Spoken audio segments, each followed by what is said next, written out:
Two unique poets. My name is Gail. I'm a student at Lake Sumner pursuing a bachelor's degree in health administration. My assignment was to take two different poets from two different times and apply it to the topic that I chose. The two authors that I picked was Emily Dickinson, she was from the past, and Gwendolyn Brooks from the present. They both were women who faced events that were impacted in their writing. The topic I chose to talk about was history's role in a piece of poetry. So, an introduction to Emily Dickinson was that she was an American poet from the 19th century. She lived in Amherst, Massachusetts. One of the wars that was going on during the time that she was an author and writing poetry was the Civil War. She drew from her experience and saw wounded soldiers come back from the war, and some families were not as lucky to have their family members come back. They lost loved ones, husbands and sons, never to return back to her hometown.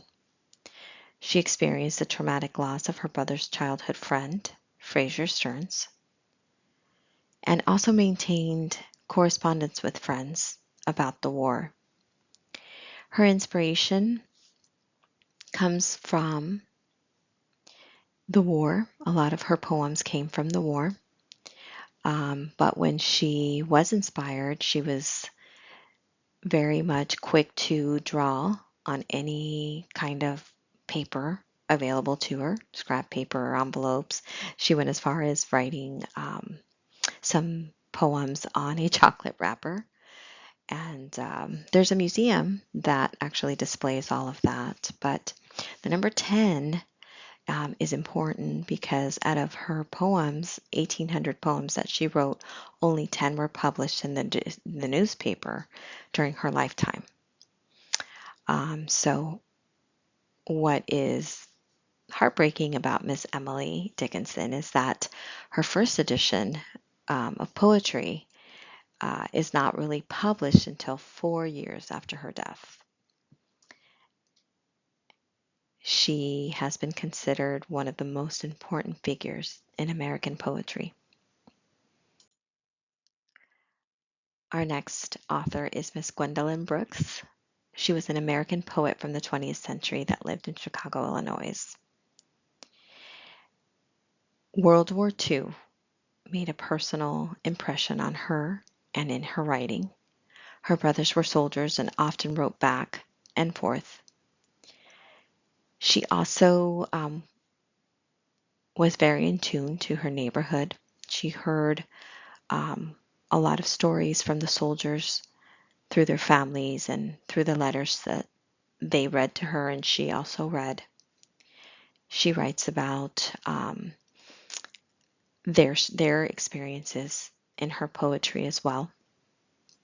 Her first poem was published when she was 13, and by the age of 16, she published 75 poems.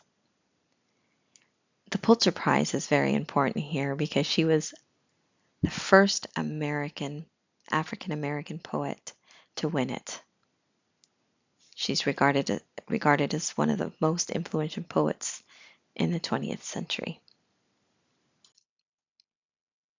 It Feels a Shame to Be Alive by Emily Dickinson. It feels a shame to be alive when men so brave are dead, when envy's the distinguished dust permitted such a head, the stone that tells defending whom the Spartan put away, what little of him we possessed, and pawned for liberty. The price is great, sublimely paid.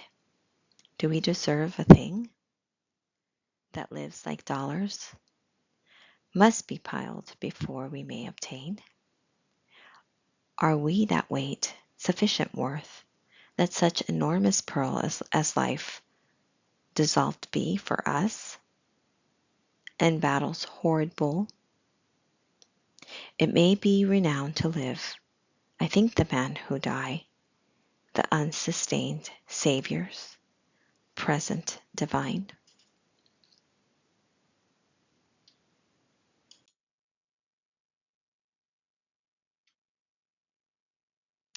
My first impression of the poem that the author writes um, is that there is loss and death. On the second line, she makes a definite impression of who that is, and that she says, "Men so brave are dead." And so when I read this for the first time, that clued me into um, there's death. Men are showing braveness, but are also dead. So it made me think there's something else going on besides just death. Um, she then says, pawn for liberty. So again, that clues me into they are being used as pawns, possibly for liberty, meaning that they've had to possibly exchange something of great price, as she states. So this kind of clued me into that this is somewhat of a war poem. And I was right away, I picked up on her energy that I was reading through the words that she used. She made me feel sad. I could hear her pain um, and a little bit of a resentment in her tone. So it kind of made me feel a little bit um, hey, something's going on here. She knows something. She's experienced something.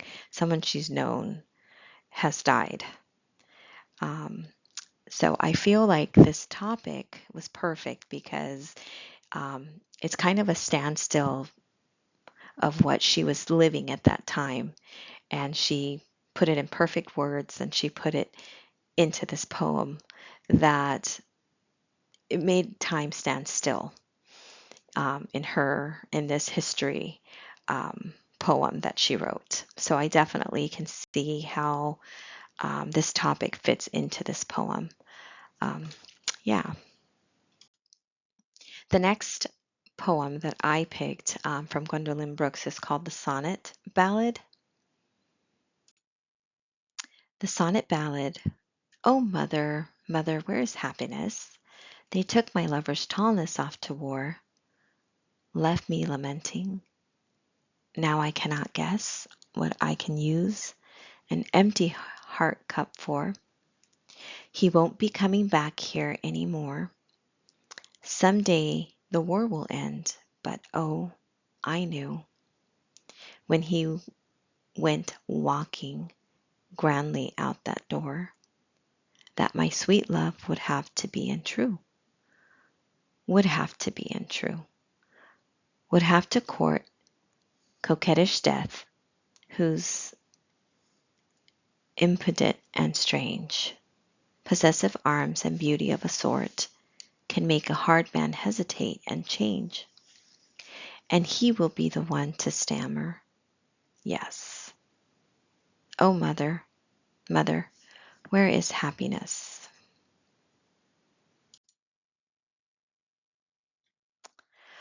Okay, so my first impression of this poem that Gwendolyn wrote, I feel like this is a conversation she's having with her mom, wondering what's happened. She's either a wife or a girlfriend, or she can envision herself being one or the other. And you can hear the lament in her voice and in her, not only does she say it, but you can hear it. And there's a phrase where she uses the crowds may make him feel grandly, or it states the grandly part. And so I'm envisioning the crowds cheering him on in his uniform, or how grandly he may look, or it may feel to be going off to war. But deep down inside, I feel like she's questioning her love, um, because he may not come back. And so when I read this, I was like, okay, there's definitely a sense of war, as she mentions it right away, of possible death, of possible, hey, do I really love him feeling. So I hear it, I feel it.